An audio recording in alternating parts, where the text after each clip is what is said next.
How you guys doing? Welcome back to Conversations Over Chess. The individual that's stopping by the podcast is a unique person. I'm interested to learn about his story. I'm going to learn as you learn.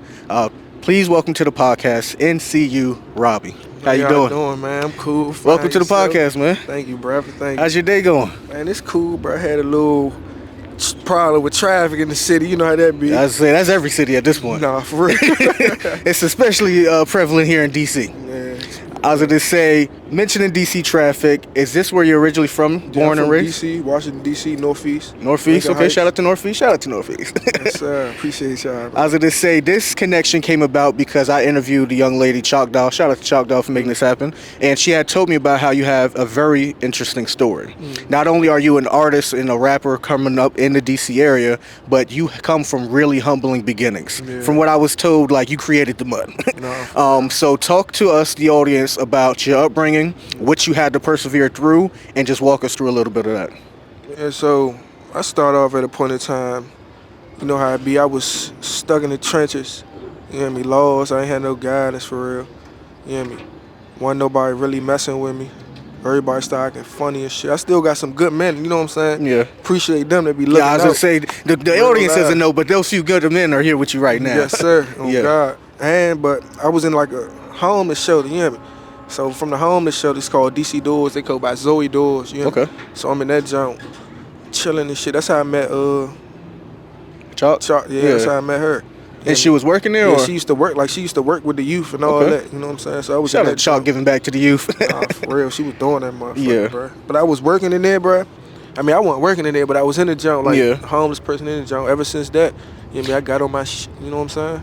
So what brought you to there? So obviously it's a homeless shelter, right? But are you saying, hey, my parents passed away, or hey, my parents didn't want me anymore? Like, what leads you up to there? Because the reason why I want to dig into that is because, shout out to one of my good friends, Carrie. She is very big on homelessness. She feels that that whole just life that those individual lives is like, yo, a lot goes into that, and a lot of people don't know that, and they get thrown by the wayside. So walk us through, the audience, what led you up to being into the shelter, and just go from there. Yeah, I was homeless.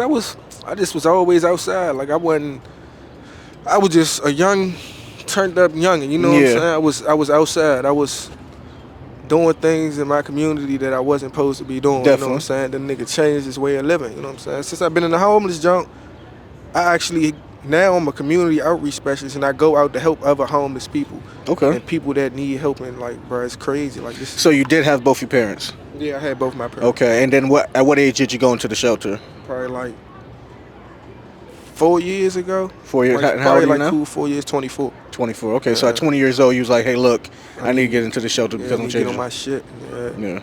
I was gonna say, I definitely was a knucklehead back in my day, robbing, stealing, all of that stuff. And for me, it was more of the intentionality of doing those things was because I just wanted more money. Yeah. Like, I just wanted more money to get out of my circumstance. And if I had to take from you, sadly, at that point in time, I was taking from you.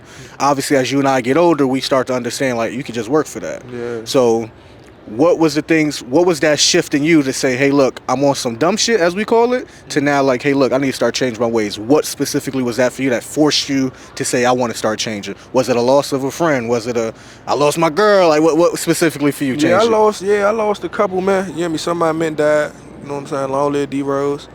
And most of my men even dead or in jail, bro. Yeah. Like, real life. All of the shit that we was doing when we was little, like, they still, you know what I'm saying? They still get down and do their little shit, but Yeah. I chose something different to do, you know what I'm saying? Try to do something different. Show them that it's possible that you could do this Yeah. and be successful when doing something different instead of... You tried to be more of the leader of the pack to say, hey, look, stealing and going to jail and all of that, we not with that no more. We about to be doing this. Yeah. Is that what got you into the music? No, I've been rapping since I was like, man, I was in the choir off the elementary school. Okay. Yeah, I was never would have made it without you. No. I was lost. Nah, for real. Okay. I've been doing music for a little minute, but I really started taking it serious probably like a year or two ago. You know, I got a whole lot of stuff. I just ain't been dropping. All right, as I say, so taking with the homelessness and stuff like that, you had mentioned that you do a lot of outreach. So making that shift of saying, hey, look, I'm with the dumb shit. Now I see my boys going to jail. I don't want to do that. what was the first step of you saying, hey, look, let me start giving back to the world by going to different outreaches and things like that? Because off camera, we had spoke about how you were up in Buffalo, New York, giving back to communities. Yeah, That's some that you aren't even from. So talk to that a little bit. Yeah, so when I was in the homeless shelter, they had like little classes and stuff in there. You know what I mean? I took all the opportunities I could take while I was in the junk. So I met the people that came in there called Saving Ourselves, SOS. Okay. You know what I mean? They basically change lives, you know what I'm saying? So I locked in with them. I was an intern with them doing, what's the word? Volunteer work. Okay. You know what I'm saying? I was volunteering. We'll go to like help people at the Sums build, help older people. Yeah. You know what I mean? Then I met another good man, his name Vito. You know what I mean? He be making clothes and stuff. So he just like motivated me to start making clothes. This is brand and stuff right here, Black Pawn Gang. So he just like motivated me to make that. clothes. Black Pawn? That's the name of his stuff? Yeah, Black Pawn Gang. If you're watching, I might need to connect right there. Especially because it plays on the words of the Conversations Over Chess. Yeah, so. He got a whole meaning behind it too. He'll break it down better than me, but it's deep. Like, well, if you're watching, we might have to make this work. Networking the network, but nah, just continue. Yeah, so I was in the shelter, so they snatched me up. I'm volunteer working for them.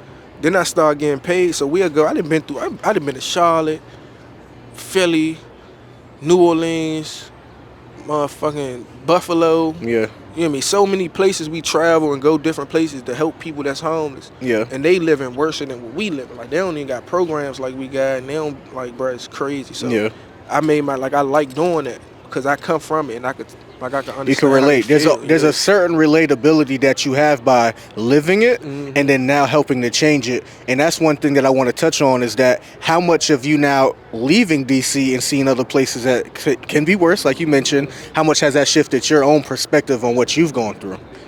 Now it's time to pay these bills. This episode is brought to you by Legendary Apparel by Kimaj the Creator. Don't let the fly name or my fly fit fool you. Legendary Apparel is a one-stop shop for all streetwear and essentials. Outside of the items that I'm wearing, he also offers bags, sweatsuits, shoes, canvases. You name it, he has it. Also, you're in for a treat. If you use the promo code COCP, which stands for Conversations Over Chess Podcast, you'll get free shipping. I repeat, free shipping. Also, be sure to visit his website. Link in the description or up on the screen. Be sure to give him a follow at _Creator, KREATOR. Forget staying thirsty, my friends. Stay legendary. Legendary Apparel, the presenting sponsor of Conversations Over Chess. Peace. Now back to the podcast. They made me change the way of me thinking. Like, I can't even explain it, bro. Like, I just want to make a change, like, cause it could get like that, like it could really get like that, bro. Like, it could really get like that. You know what I'm saying? Like, I was gonna say it's so something that my aunt used to frequently tell me is that somebody always has it worse, and it's not till you start living a little bit that you realize like people in Africa ain't eating. Man, here I got my McDonald's, my little 4 for $4, 5 biggie bags. You know what I mean? Like, but we take that for granted.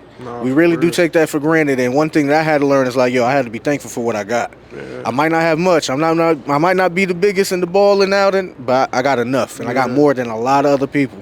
So I got to be definitely grateful for that. Talk to me about what was those things that you were working on when you go out there specifically? Like, what is it that you do? Like, we'll go out there. Sometimes we had like a little event. You hear me? We just did a little Easter jump, helping the kids. Sometimes we do like a food drive. Okay. We get food from down here, put it on ice from Host Foods, all natural food. Yeah. We'll take it out there, give it to them. Mind you, they don't got no host food from there, so that's like exotic food. Yeah. You know what I'm saying? So this caviar. Yeah, you know what I'm saying? So we take that out there, we get that to them. Yeah. We do mentoring, you know what I mean? We do a whole lot of stuff. I wish I brought some flies with me. Yeah. I was gonna say, who mentored you into getting into it? I know you had said that, hey, there was a shift, I didn't want to go to jail, all these other things, but there's typically somebody that's pushing you. Is that Chalk Doll? Is there somebody else that was in the homeless shelter that was saying, hey, I see something in you and I see that you want to make a change, here's something to go do that change? Was there somebody? Yeah, it was my man Face, my man CJ, Steve, Vito. It was a lot more people, bro. I can't even name it, but like, as far as me being in the shelter, and what came from the shelter, them people right there. Because I used to go to their classes, and they showed me a different How much has that meant for you? Because for me, there's a lot of people, there's a village that's been in my life that I'm like, it means so much that they did those little things. I ain't gonna cap, bro. They draw mean a lot to me, bro. Because if I never met them, I don't know what the fuck I'd be doing, bro. Some Yeah. man shit, like, cause I was in the shoulder jump crashing, cause people was, testing. You know what I'm saying? You know how that Yeah. be though. But I was always humble and I always stayed to myself. I ain't never starred none. You hear me? But if it wasn't for them, bro, I don't know where I'd be at right now with life. I ain't saying it like, you know what I'm saying, but like they definitely showed a nigga a different way of living. Yeah. Like it's different stuff out here. And it's greatly appreciated, I'm sure, because what you know is all you know sometimes, but you need another person that says, hey, look, come up to this 11th floor and look from a different point of view. Yeah. So I appreciate those individuals who did that for you and those individuals that did that for me. Shout out to them for sure.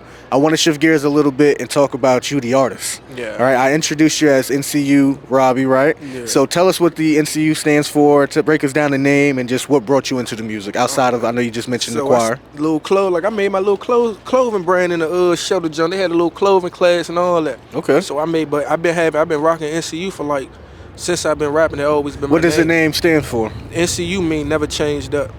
Okay. But I could switch it and be like never changed up. Niggas changed up. You know what I'm saying? But Okay. the 4R mean for real. So never changed up for real. All right. Niggas switched up. Niggas changed up for real. Like my brother got the little hoodie on. The hoodie he had on. Yeah. That's my clothing brand right there. All right. I'll be sure to post up in the video for sure to show what you got going on.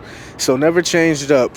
I like that play on that because a lot of times when we elevate our mind, even people may think that we change, but they're just still living the same way. Yeah. So speak to that about how people might have changed up in your life and how it affected you. Yeah, a lot of people will change up when you try to change a certain way of living. Like if you changing up and you don't want to be on no robbing shit or no sneak shit or no bagging the nigga shit. Yeah. A lot of people ain't going, they gonna fall back because you not on that, but that's what they on. Definitely. But because I'm not on that, I'ma just fall back, but I'ma still love you from a distance. You know what I'm saying? I ain't gonna change up on you, even though you changing up on me because I ain't on that. But I'ma still love the shit out of you. I ain't gonna never change up on you. What's up, man? How hard was that for you? Because I have a lot of survival guilt, meaning like I'm at a different level in life and I still see some of my peers that I was doing that robbing and stealing with still doing the same thing or still stuck in that same rut. So how has that affected you by saying, hey, look,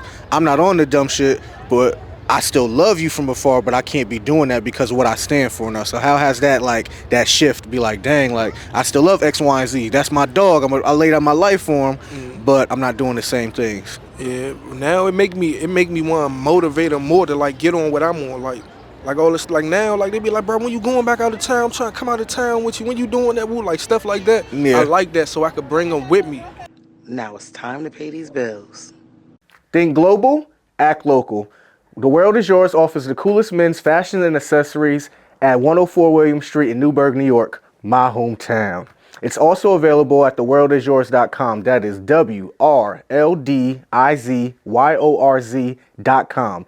Be sure to use the discount code COCP, which stands for Conversations Over Chess Podcast, to get 10% off. I repeat, 10% off all of your purchases. Again, Wrld Izyorz, WRLDIZYORZ.com. 10% discount code on the screen. Get you some. Now back to the podcast. You had to make the shift. It's the survivor's remorse, but you're motivating them to say, hey, look, come do what I'm doing because that's not going to lead to nothing but the same shit we saw across our lifetime, our parents' lifetime. It ends the same way, dead or in jail. It really do though. It's like, who wants that? Nah, for real. Have you had to serve any time yourself for the things that you've done? I served the most jail time I ever did. I mean, youth, I was getting locked up a lot. I was bad as shit. I'm gonna just keep it a buck. It's I was all right. bad as shit. But like jail time, like really down DC jail, I've been down to jail probably for like 6 months. That's the longest I've ever been. Okay, so it's nothing too crazy where you had to do a whole bid, sit down for a while. That was my first time getting locked up. My last time. I sat in that motherfucker. How much has that changed you? Because I've never been. I always tell people the most I've ever got was like chained to the little bench right before they take the little mugshot. I never even got the mugshot taken. Yeah, and that was just because I was like failure to appear for a speeding ticket. Type shit. So like for me, like my brother always tells me I should be putting him on blast like this, but he be like, nigga, don't eat that bologna sandwich, my nigga. He had me in an orange jumpsuit. They be telling you pick up the chain gang and shit. So how much did that shift your focus? Like, nah, this ain't for me. Bro, that shit not it. When I was down there, but they like the food not it. You know, I'm telling you that now. They giving you straight goulash, straight, no seasoning. You got to buy the seasoning from the Caesar. You got to buy all that, like the food plane. Mind you, then I'm working in the kitchen. I went on the detail block. I'm working in the kitchen. It's rat shit on the trays, and they realize telling us to put the food on trays and just give them the like that shit not it, bro. Oh yeah, like, that's that not shit it. dirty as shit. That jail dirty as shit. That's not it at all. That's not it at all. Going back to the artistic side, you had broke us down what the NCU stands for, right? Never change up. Talk to us about like the creative process now, because you're in the music game. Obviously, everybody likes to jump into the music game, but a very few can ascend to the top, and you're doing very well out here for DC and then hopefully beyond that. So speak to us more to the creative side. What goes into the music? What type of rapper are you? What type of artist are you? Things like that. I mean, I'm versatile. I can do it all, you know what I'm saying? But I don't be on that spinning shit, you know what I'm saying? All that. Yeah, drill music. Drill. I put a sad song on the drill beat. You hear me? Okay. Lost Boy. Tap into that. That's a, you know what I'm saying? That's one of the. Where can they find it at? YouTube's on YouTube. Lost Boy, Ncu Robbie.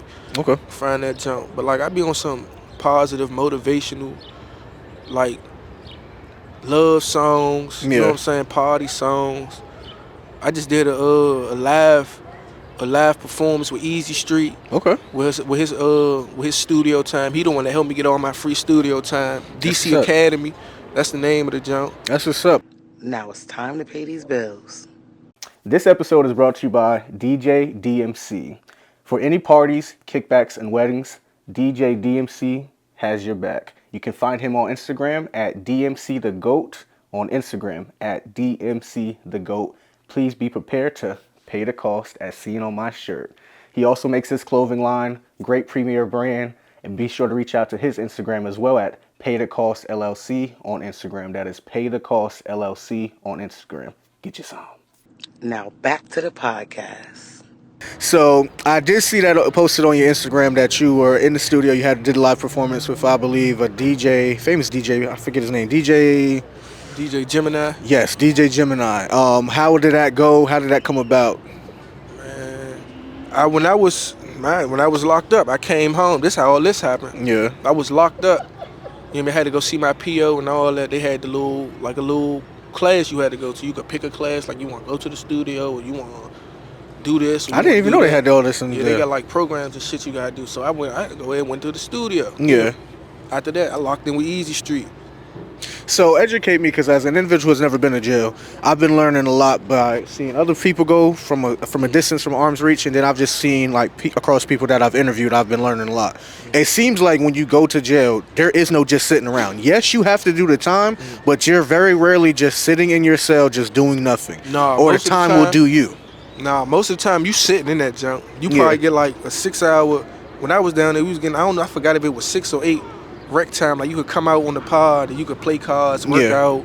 And I'm assuming this is dependent upon the type of charge you have. If you're like a serial murderer and 9/11, you're not doing all of this. I'm assuming. Some people be on 24 lockdown. Some people be in 2 and 1. Like it's different now. Like my man locked up, he be on 2 and 1. Okay. Like he only get 2 hours to go to the gym. You know what I'm saying? Yeah. Play cards, shit like that. Work out. And if you don't mind, what specifically was this charge? Only if you're comfortable with saying what it is. I don't even know what this charge is, but free Joe, man. Free Jody. I don't know what this charge is, you know what I'm saying? But free Joe. Copy. All right. I was going to say, what was your best and worst show? My best and worst show? Yeah. As far as what, like? As far as being, like, performing as you've been coming up. You've only been doing it for less than 5 years now, right? So what has been your best and worst show?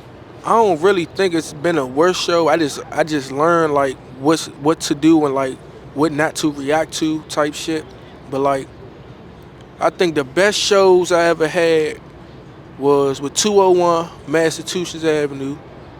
You hear me? The Atrium, the Atrium. You hear me? Yeah. Mine was in the program with them too. Yeah. And the jump with my man Dutch, he be doing the jump at Intic Lounge. That motherfucker be lit. Slim. I just did a show Saturday, Sunday, man. One of these days, I just did a show. I forgot when I think it was Friday. It was Thursday. It was 2 days ago. Yeah, it was 2 days ago. I did a show. That joint, they had the strippers in that joint. They had endless artists, so much talent. And all these have been local to DC. Yeah, local DC junks. All right. What do you think it's going to take to get you out more outside the city? Man, to be honest, I'm still trying to work on that, bro. I know some people outside of the city. Like I could be outside the city and like, but I gotta get my I gotta get my money up, you know what I'm saying? So I Yeah. can pay to go and perform in different places. Okay. Like that. That's something that I'm working on now, so I can. Let's speak to that a little bit, because a lot of people that's going to watch this that might want to be an artist, they don't understand what you just said. That might go over their heads, where it's like, hey, I have to pay in order to perform, but I might make my money back on the back end. So how does an individual artist go about paying to perform and then make their money back? Speak to that a little bit. Like if you was to pay to perform. Yeah. So Like- we're currently at the Wharf filming this, right? You'll say, hey, look, let me come perform here. You'll pay, let's just say, $100. How are you, the artist, making that money back? You could either make it back from the ticket sales or you could make it back from exposure. Okay. Like some of the shows, like you pay, I think it was like 100 Jones. They was trying to get me to go on tour with I forgot his fucking name. It's in my email. I forgot his name. But they was trying to get me to do. But it's exposure. Like you get exposure. You get a crowd to talk to. You know what I'm saying? You gain fans off of you paying the money to do the shit so they can hear your pain and hear your story. You know what I'm saying? So it's more of a, hey, I'll pay to play in the regards of, look, I'll give out this $100 because I'm about to reach 100,000 people by doing this. Yeah. And then in 2 months from now, it will pay a lot more dividends for me. Yeah. So, okay, that makes a lot more sense then, because that's something that I'm always intrigued by in regards of, like, the business side of artistry, because obviously we hear about 360 deals and this, that, and the third, but that's like one side of it. There's a lot more sides of saying, hey, look, as I'm starting out, I might need to dish out for studio times and things like that. So speak to us or speak to the audience to say what is needed to get started and what you would do differently in order to get started as well. I say what's needed to be started, dedication, you hear me? Yeah. You gotta be dedicated to it. You definitely need a cool little team, you hear me, that's gonna rock with you. And what was the other question? Essentially, like, what's needed to get started in regards of saying, hey, look, if I want to be popping outside of my city, what would be needed? Man, I just say be you. That's all I've been doing, bro. Being myself, 100% me. Be you. Stay humble. Don't never look like you bigger than nobody else. We all come from the same place. We all go to the same place. Yeah. You know what I'm saying? So just be humbly respectful, and respect gets you a long way. Yeah. Now it's time to pay these bills. This episode is brought to you by Toes clothing brand, the hottest streetwear from the DC area, based on the principle of community, perseverance, and integrity. From the community, for the community. Stand for something or you fall for anything. Shop online at 110toes.com. That is the number 1 TENTOES.com. And follow on Instagram at 110Toes LLC. That is the number 1 TENTOES LLC. We are 10 Toes. Get you some. Now back to the podcast. So the motto for Conversations Over Chess is that every loss is a lesson. So speak to us about a loss that you may have taken and something that you learned from it. I say a loss I taken was like everybody, like a loss I took, like everybody ain't really with you. But the lesson from that showed me them ain't nothing but like distractions. Yeah. So just focus more on yourself and put your all in your craft type shit. That's a loss and a lesson I learned from. Yeah. So one thing I wanted to touch upon is that a lot of individuals from the inner city, we deal with a lot of mental toughness. And it takes a lot for us to say, hey, look, I want to do more for myself than what my city has shown me. I want to do more than what the individuals that's around me is doing. So speak to the mental toughness or the mental capacity that it takes an individual like yourself to say, hey, look, I got to stay true to myself, but I know I want more for myself. Speak to that mental toll that it takes. So I say like mentally, Yeah. that should be hard mentally. I ain't gonna hold you. Like it is like you would be in your head thinking like shit, like, nah, this ain't gonna work. Nah, you'll overthink. But I say like when you sit and talk to somebody about it and really like express how you feel, like therapy or some shit. Yeah. You know what I'm saying? You go to therapy, man be telling me go to therapy, talk to the therapist. He be like, that shit worked for him. He ain't want to. Like, I'm the type, I don't like talking about my problems. You know what I'm saying? I keep it in myself and then let that shit go on by how it go on. But I say, yeah, when you really, like when I really sat and opened up to somebody, like my girl type shit, I sit and talk to her about my problems and she could relate, give me positive feedback. You know what I'm saying? Okay. All right. So what is the restraint for going to therapy? Is it just you don't want to talk to a random individual about the feelings like most people? Yeah, but like with therapy, say if you was my therapist and you've been through what I've been through, like a nigga could. Yeah. There was therapists like that, and they just Okay. they changed their life. Or I changed my life. It'd be more comfortable to talk to people. Definitely. Like a therapist like that. So you just need somebody that's more relatable. Yeah. Because you're saying, hey, Asian, African, some other ethnic group that's not black who didn't live a life, who just got their PhD and just wanted to go fix somebody. You didn't live or walk the same path of us, so you won't be relatable to me. So that's one thing, and shout out to Janine. That's one thing she had told me. She's I won't say her age, but she's an older woman, and she was saying how, look, I'm not going to no young ass, fresh out of college therapist. You ain't lived no life. You just looked in the book and said, hey, I got this certification. You can't teach me nothing or fix the things that I'm coming to you for. So I understand that all too well when there's an individual that's saying, because I'm 28, I'm coming out speaking to a 25-year-old, you're not going to be able to touch nothing. You ain't going to teach me nothing. I lived your life already. Yes, there's different times and different aspects. We walk different paths, but it's not much I can learn from you. But my therapist, who is probably 40, 50-year-old, I think she's like 40 years old. She's a black woman who lives in California, had a hard life, been through some stuff, who, for myself, I go to therapy because I got mommy issues. I lost my mom at a young age. She can relate because she's like, hey, I am a single parent who now is married and has my own battles and strife. So I would say don't shy away from not going to therapy only because there's no person that's relatable. I would say find the person that's relatable because they're out there. And you'd be surprised that button-up individual who's wearing the suit probably been through worse than you. So don't ever judge the book by its cover is what I would say too. My rant is over, but that's one thing I would just say to you. You have mentioned your girlfriend. How long have you guys been dating? As a single person, I'm always infatuated about the love story, so go ahead and give her some praise. Probably about to be like 3 years. Okay. But we make that shit work though. We make it work. Yeah. Shouts out to her. We make it work.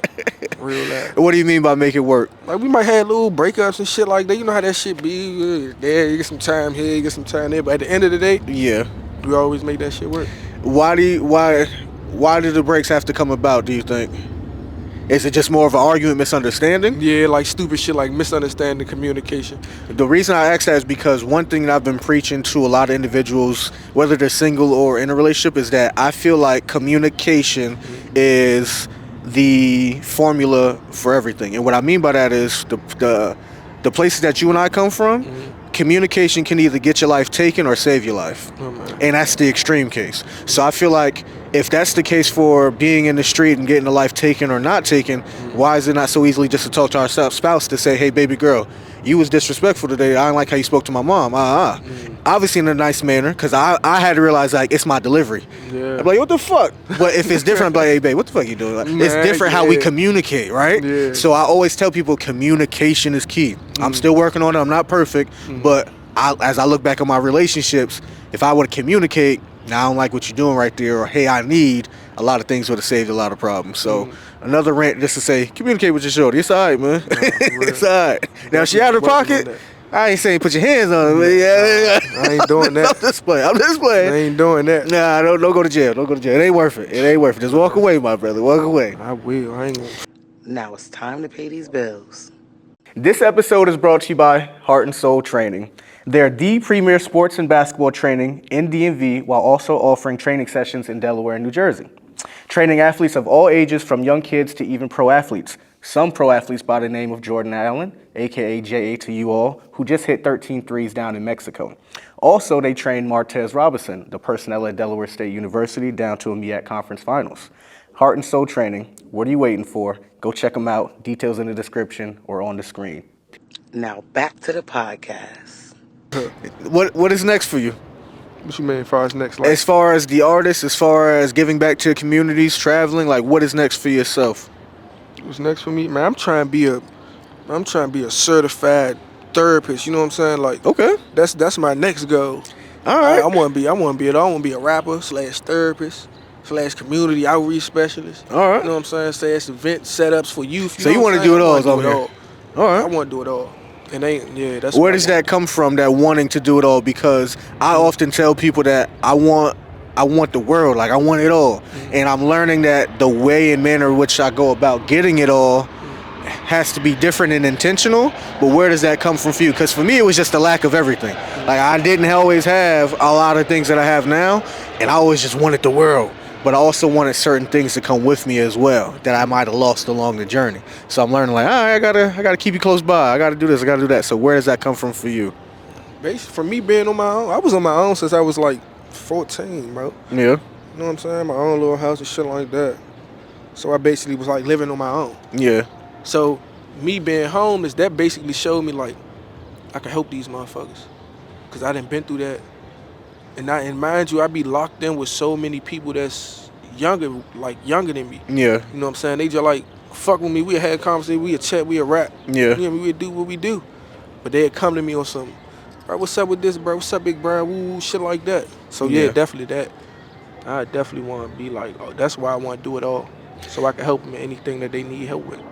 One thing you had briefly mentioned, and I want to circle back a little bit, is that you had mentioned how you got into musically because of the choir. Who brought you to the church house? Because one thing that I know, that speaking for myself, is that whatever is going on in life, I know that having that as a foundational principle, be like, yo, I can pray to my Lord right now and be good. Yeah. Has brought me far. Has brought me farther than anything else that I have in my life. So who brought you to the Lord, right? Who put that into your life that basically forced you to go when you're younger, my right? grandmother. All right. Yeah, rest in peace, grandma. Definitely was grandma. Yeah. We'd go to church every Sunday. Oh, you had one of those old school. Every Sunday. What is it? Sunday school. Get your little break. Then you have first service. Then you got intermission, second service, Yes, Bible study. All of it. All that. We had all Oh man. that. I'm glad I wasn't the only one, man. Yeah. Shout out to all the grandmothers that made us do real, that. bro, real loud, bro. That was, yeah. Had my boy singing in the choir. I was definitely in that joint singing. You hear me? Today's a new day. You hear me? All that. Real loud. I feel you. Real loud. I still crank that song to this day. Yeah. How much of that foundational principle has stuck with you to this day right now, being 24 years old? I mean, it still stick with me. I just like fell off when I was on some times, but when I got back on my shit, like on my positive time, and like really trying to help, that's when that shit kicked back in. Like, let me get on my shit. But it always been, I always pray to God. You know what I mean? One thing I always wanted to know is when you are, like, for myself, when I'm doing those things, and I always am conscious, like, dang, like, this is wrong. Like, I shouldn't be doing this. But I still will go do it anyway, for whatever reasons, whether it be peer pressure, whether it be I'm trying to eat, so I got to do this anyway. What is that for yourself? Is it one of those, like, hey, I'm doing it by the circumstances that I'm in, or, hey, I'm doing it because I'm on demon time right now, and I got to get it how I can get it? I don't know how to answer that. I ain't really, I think in my head, like, I know this wrong, but I know this wrong, but I don't supposed to be like what you just said. Yeah. But like, I ain't really been on that lately. I ain't even gonna catch you. I've been trying, to do right, do good by people that do good by me. Yeah. What are you doing outside of the artistry and giving back? Like, are you working anywhere? Are you doing other things, other ventures? I'm an advocate. I'm a wildlife advocate. Okay. For the justice youth. You know what I mean? Fighting for justice for the youth. You know what I'm saying? Because they be spanking them. Talking about some all this they be trying to give them all this extra time, but they youngest, bro. They don't have no guidance. They don't know, you know what I'm saying? Everybody telling them the wrong shit. Like, definitely. That's when, back in my days, it wasn't people was telling us, like, they'd get on our ass for us being outside and not going to school. Facts. They'd go to our body for not going to school. You know what I'm saying? No, you can't be right here. Go your ass to school. Like, it was that type of shit for us. You know what I'm saying? No, I feel you. Where does the love of community or giving back come from? I know you had mentioned you come from the humble times and it's easy to relate, but outside of that, it's typically something that's like always a factor in the life where it's just like, yo, it's my obligation to give back sometimes. But what is that specifically for you? Yes, you've been through it all, but sometimes there's other leading factors as well. Is there anything else outside of those things? I just genuinely like helping people, bro. Like, that's just what I like to do. Like, I see a homeless man, you want to get some money, I buy you some food. You want some food? You Facts. Like, I don't give him money, I give him some food, though. I just genuinely like helping people. It don't matter what it is. I see a old lady walking on the street, you need some help with them bags, you take them up. Like, I just like helping people. That make me feel good. I'm the same way. One thing that I do, by the grace of God, I'm pretty fortunate, right, and blessed in life, but one thing I do is that because it's just myself, whenever I do go out to eat, I'll try to treat like an individual, a single mother with her child. I'll pay for their meal or something like that. And it's just those little things where it's just like, I'm not going to be able to take it with me. Yes, I make sure I save, I budget, I do all these things, but it takes nothing to give back or to help a homeless or to help somebody along the journey, because what are we here for if not that? Exactly. Like, if I'm in the position, why shouldn't I be helping, type of thing? And it's not for everybody. Like, most people like, nah, F that. You homeless, go get a job. But some people are down on their luck, and they just might need a meal or two, right? Because I've come from those times where I was starving, and somebody had to give me a meal. So it's just one of those things where it's a cycle. You give and you get. One thing we always typically ask people is, if you know how to play chess, is what is your favorite chess piece? And I know you say you know how to play a little bit. So what is your favorite chess piece on the board? My favorite chess piece. And why? All right, so my old head broke this down to me. I say my favorite chess piece is the pawn. Okay. You're only the third ever person out of like 20 interviews. Please tell me why, because I'm always fascinated when they say the pawn. Because the pawn could get to the end and become a king. Ooh. Well, it can't become a king, but it could become a queen and everything else. Yeah. Like, it could become something different. You know what I'm saying? But they also be sacrifices. Mm-hmm. You know what I'm saying? But it could be a sacrifice for good. It could be a sacrifice to make sure the next person, like. So I say the pawn. Okay. I definitely say the pawn. All right. I was gonna say, I can't really sit and break it down how my man broke it to me. Yeah. But it's close in the back enough. of my head, bro. It's something that stuck with you, though. Yeah, it definitely stuck. And I can definitely understand that, because a lot of people really will discount the importance of these individuals. Yeah. But majority of the time, a pawn will always be captured in root of a win. And it's very rarely that you'll win the game with all 8 pawns. It's just very rare. Like it's a rare piece. It's probably mathematically proven you probably have to sacrifice a pawn. Right. But all of that to say is that people discount that piece so much. It might not be the strongest, but at some point in time it can become the strongest. Yeah. And people miss that lesson in life. You spoke about sacrifice. Is there any sacrifices that you had to make to become who you are today? Sacrifices like such as what, like? Don't fake the money. Such as what, like sacrifice? Just anything. Like I had to give up working out. I had like any type of sacrifice, anything that you had to give up to become who you are today. Outside of the friends, outside of the being on the dumb stuff, was there anything you had to sacrifice to become who you are today? I had to sacrifice my pride. I was strong on pride. I had to sacrifice that shit. I ain't gonna capture you. Okay. I was a pride. I ain't asked you for shit. I found out a way to do this shit, but as I grow older, as I hung around certain people, they told me, like, it's okay to ask for help. If you need help, it's okay to ask for help. Yeah. It's okay to need. It's not need people, but it's okay to need people. Yeah. You know what I'm saying? It's okay to want people. Like, so I definitely. Where did the pride come from? Just basically me being on my own since I was a youngin'. Okay. Type shit.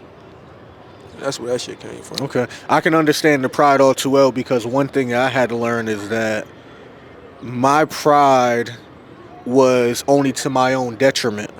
Meaning, it's just like chess, and this is so funny, it's very relatable. The type of chess player that I am, and you can ask my boy, shout out to Luke, is that I am the greatest at having a stalemate. So let's just say you're winning, beating my tail, I would figure out a way to stalemate the game. People that's watching, a stalemate means neither one of us wins. And if that's the case in my mind, then I feel like I still won. All of that to say is that my pride was the same way. If you did something to me, if you did this, if my ego was driven, I would make sure that, hey, I would do whatever it takes to make sure you don't win. And even if it's to my own detriment where I don't move and win. And I was like, all right, we're good. But that had to like be suppressed. I had to get rid of that because that was stunting my own growth. And it wasn't until that I suppressed the pride and was like, hey, it takes nothing to say, hey, I felt the way, communicate, right? Hey, you need to do this, that, and the third, that I started to elevate in my own life and in my own journey of saying, hey, look, that pride junk, it don't get you nowhere. It gets you literally nowhere. It takes nothing to have a conversation. Literally nothing. Nah, for real. Yeah. Is there anything you wanted to shout out? I was going to say, I got a last couple of questions for you before we get going out of here. I want to shout out Mom Dukes, you know what I'm saying? I want to shout out Mom Dukes. I want to shout out Saving Ourselves. I want to shout out Black Pond Game. I want to shout out myself and my loved ones. And I want to shout out my man Lige who gave me this opportunity. Yeah. You know yes, sir. Yes, sir. Speaking of your mom, how much has she played a part in your life? Obviously, she gave you life, right, herself? Yeah, she been here. We had our ups and downs. You know, the relationship. My age, you know how that shit be. But yeah, that's Mom Dukes. I love the shit out of her. Yeah. Shout out to mom. Shout out to all the moms out there. Nah, for real. The last question we always end the podcast with, and you already answered one of them, is what's your favorite chess piece and why? But the other last question we always ask the guests is that we want you to imagine that the entire world was watching. You got Brazil, Germany, China. I want you to look into the camera and give them a piece of advice to save them some heartache and pain. If the entire world was watching, what advice would you give them to save them some heartache and pain? And you'll just look right into the camera.